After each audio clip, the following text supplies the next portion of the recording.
Сайн байна уу? Онлайн сургалт зуршлын төгс хэрэглэн талж би ижүүгийн бодлуулан бодолтод. За ижүүгийн 2020 оны 2 дугаар шалгалт мэтийн basic буюу гихон төвшнийх нь бодлого 2-1 гэсэн чинь юм бодлого байна. За ийм бодлогоор ийм нөхцөлийг те энэ 0-1-ийн хоорондоо гэсэн нөхцөлийг хангадаг эерэг бүхэл тоо байгээ. Тийм бол голд нь одоо нэмэгтэй тавьж байгаа энийг куб гэсэн тооны юу вэ гэхээр бүхэл хэсгийг нь те бүхэл хэсгийг нь а гэж тодорхой хэсгийг нь болохоор b гэчээ. Тэгэхээр жишээлбэл одоо ийм дээр нэмэх нь Эний 6 дээр 2 энийг куб гэдэг нэг тоо маань болохоор за 3 цаг 17 гараад ирлээ гэж бодоход тийм үү. А маань болохоор бүхэл хэсэг гэдэг 3, B маань болохоор тодорхой хэсэг гэдэг тэг цаг 17 нөхөн шүү дээ. За тэгээд яасан бэ гэсэн чинь А-га болохоор сондгой тоо байгаа гэж. Мөн M-с хастдаг нь энэ юм болохоор нэгээс нь B гэж бичигднэ гэдгийг үзүүлцгээе гинэ. За хамгийн түрүүнд яасан гэсэн чинь болохоор PQ хоёр бүхэл тоо юм уу? Хоёр бүхэл тоглоор M-ийг ингэж 50 гинэ. За бидний дээр нөгөө зүгээр бэлэн томьёо байгаа тийм үү? А дээр нэмэх нь B-ийн куб гэдэг яаж задартай юм бэ гэхээр А-гийн куб нэмэх нь 3 А квадрат B-тэй дараа нь 3 А B-гийн квадраттай дараа нь B-гийн кубтай гэж задарна гэсэн томьёо байгаа шүү. Тэгэхээр M дээр нэмэх нь N язгуур дээр 2-тай байгаа тийм үү? Нэг кубын томьёогоор задлаад үзэх юм бол M-ийн куб гараад ирнэ. 3 ширхэг M квадрат гэснээр нөгөөхөнтэй тэр язгуур дээр 2 N гараад ирнэ. Нэмэх нь 3m гэснээр нөгөөхнийх нь квадрат гэхээр язгуур дээр 2n квадрат. Энэ бол язгуур дээр 2 нь 2-оос язгуураас гарчин гэсэн үг тийм. Нэмэх нь язгуур дээр 2n-ийн куб гэж 3 удаа өртсөн юм байна. Ингээд бичих юм бол яхаа тэнцүү. Энэ бол m-ийн кубаараа байгаа юм байна. За дараагийнхын 3m квадрат n-тэй тэгснээр бас язгуур дээр 2-тэй шүү гэдгийг тавьчих. Дараагийнх нь болохоор язгуураас гараад 6 шиг болчихно тийм үү. Тэгснээр m-тэй n-ийн квадраттай. Сүүлийнх нь болохоор 2 язгуур дээр 2 болно сте. Куб зэрэг төвшүүлчихээр тэгээд энэ кубтай тийм үү. За тэгвэл болохоор эндээс ядсан чи язгуур дээр 2-ыг нь ялгаж өгөх гэдэг байгаа сте. Тэгжиж p гэдэг үгс юм. Зөхөх гэдэг юм чи. Энэ 2-ыг нь эмхэтгээд тэнцүү юу болох юм бэ гэхээр m-ийн куб дээр нэмэх нь 6 шиг m-ийн квадрат байгаа. Нэмтгэн гэж жагаад нөгөө 2 маань болохоор язгуур дээр 2-ыг нь ялгачвал яах юм? 3 m-ийн квадрат n-тэй. Нэмэх нь 2 n-ийн кубтай юм уу? За тэгвэл энэ маань болохоор манай P маань үнтэй. P гэсэн чинь M-ийн кубтай нэмэх нь 6 шиг M-ийн квадраттай. Q маань болохоор язгуур дээр 2-ыг тусдан бичсэн байгаа шүү дээ. Тэгэхээр энэ язгуур дээр 2-ыг дахиж оруулаад авах шаардлага байхгүй. Шууд 3 шиг M квадрат n-тэй нэмэх нь 2 шиг N-ийн кубтай. За A, B, C-г бол олчлоо. Тэгэнгүүт яасан юм бэ гэсэн чинь за M-ээс хастдаг N-ийн куб бол P-гээс хастдаг Q-тэй бичигднэ гинэ. Энэ дэр нөгөө хас тавьчих юм бол энэ дээр хасдаг гарч ирдэг. Дахиад энэ дээр хасдаг гарч ирдэг шүү дээ. Тэгэхээр би энэ дээр хасдаг тавьчаар дахиад энэ дээр хасдаг буюу нөгөө язгуур дээр 2-тэй юмнууд маань л урталтай хасдаг болно гэхээр дахиад бас яхаа энэ дээр хасдаг болоод тэгээс нь Q язгуур дээр 2 гэж бичигдчих واخ тий. За тэгвэл энэнийхэн бодорхой хэсгийг энэ байгаа учраас бүхэл хэсэг нь энэний бүхэл хэсэг нь юм байгаа гэсэн юмээр авчлаа. Энийг харж чадах уу? Энд болохоор яхаа 0-аас их m-ээс хасдаг нь n язгуур дээр 2 1-ээс бодож ийм нөхцөлийг хангана гэж бид нарт билэн өгсөн шүү дээ. Тэгэхээр 0-аас 1-ийн хооронд тогтоо гэдэг чинь за жишээлбэл 0.1-ийг бодчих тийм үү? 0.1-ийг квадрат төвшүүлэхээр яах юм? Тэг 100-ийн 1 болно шүү дээ. 0.1-ийг куб төвшүүлээд яах юм? Тэг 1000-ийн 1 болно шүү дээ байхгүй.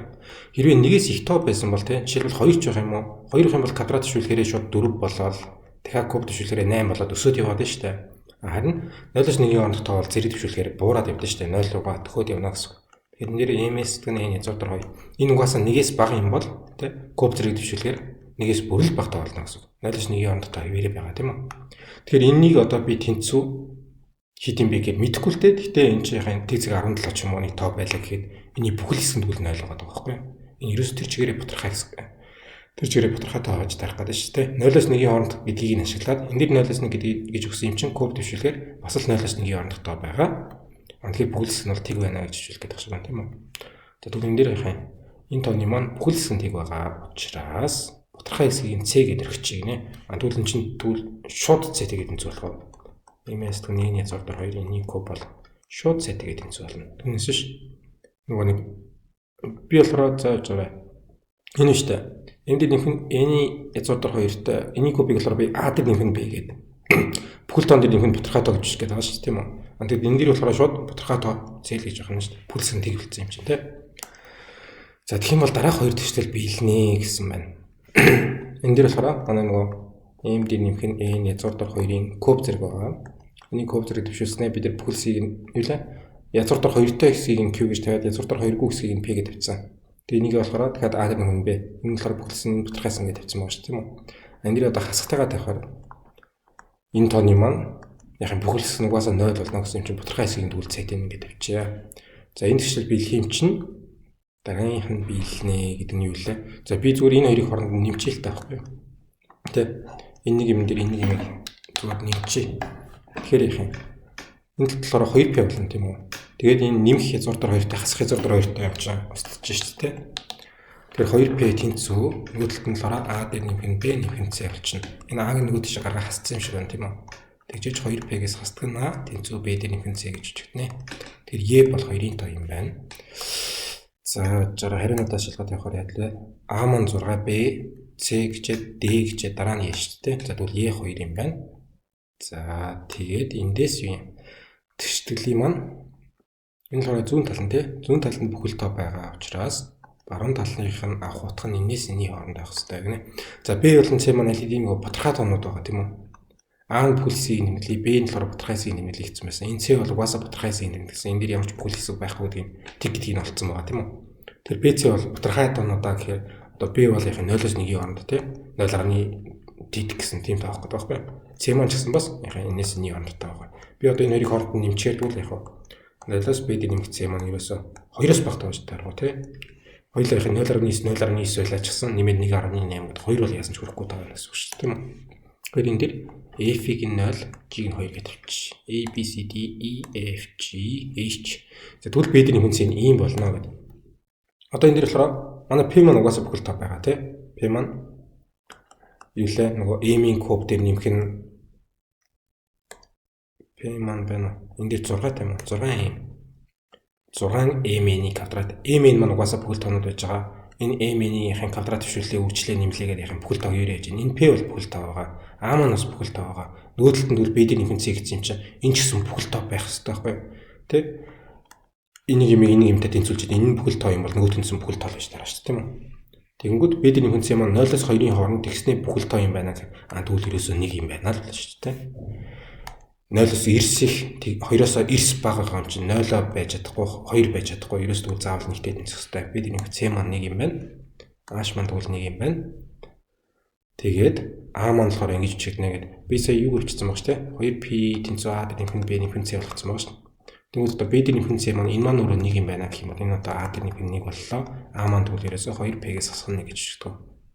2p-гээс 1 гэж чигнэ. Хан тэгэнгүүтээ A маань бүхэл тоо, P маань бас бүхэл тоо.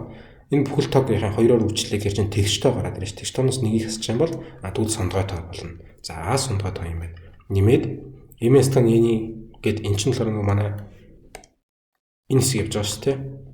C тэнцүү C гэсэн хэсэг маань явж байгаа шүү дээ.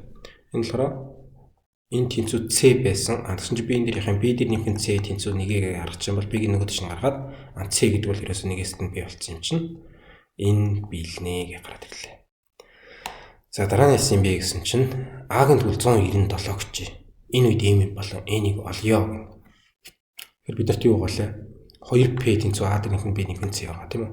Тэгснэ B дээр нэмэх C-гээ 1 гэдэг тавьсан. A дээр нэмэх 1 болгоод тавьсан байгаа. Тэгсэн чинь тэнцүү A-га одоо 197 битэн бодъё гэхээр 1 нэмээд 198 болчлоо.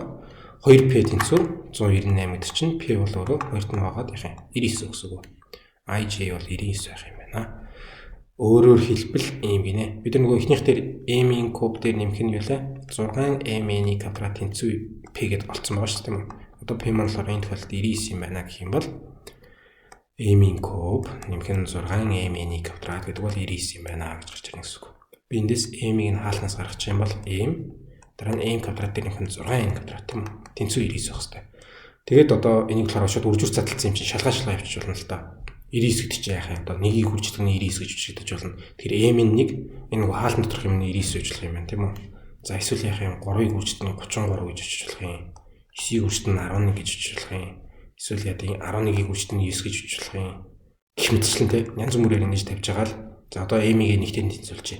Тэгэх юм бол m дээр квадрат нэх нь 6-ийн квадрат нь 99 тийм үү? Одоо энэ ихний тохиолдол дээр тийм. Ингээ бодохоор m-ийн 1 юм байна. Энэ дээр 1-ийн квадрат 1 боллоо. Нэмэх нь 6-ийн квадрат тэнцүү 99.